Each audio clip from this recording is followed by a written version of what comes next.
اللہ کے رسول احسان کیسے ہوگا؟ فرمایا چھری کو تیز کر لینا، اچھی طرح چھری چلانا تاکہ اس کی جلدی جان نکل جائے، یہ احسان ہے قربانی کے ساتھ۔ آج عام طور پہ ہوتا یہ ہے، جب قربانی کرنے لگتے ہیں 4-6 لوگ اوپر بیٹھ جاتے ہیں، بہت بڑا ظلم۔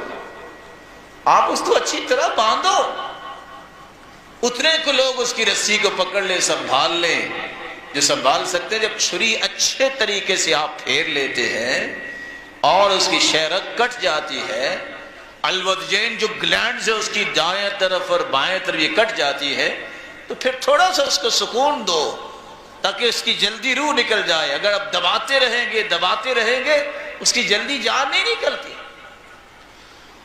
اور کبھی اس کی گردن نہ توڑو، جس کو لوگ کہتے جی من کا توڑ دیا۔ یاد رکھنا اس سے خون پورا نہیں نکلتا، جو خون گوشت میں رہ جاتا ہے یہ بیماریوں کا باعث بنتا ہے۔ آپ اس کا خون اچھے طریقے سے نکلنے دیجیے۔ بہت جلدی ہوتی ہے کیونکہ کچھ لوگوں کو کسی اور جگہ جا کے بھی قربان کرنا، کہتے پانی لاؤ بھی، پانی لاؤ، اس کا خون وہاں روک لیتے ہیں۔ نہیں، اس کا خون اچھی طرح بہنے دو تاکہ اچھے طریقے سے خون نکل جائے اور گوشت اتنا ہی زیادہ پاکیزہ اور بیماریوں سے دور ہو۔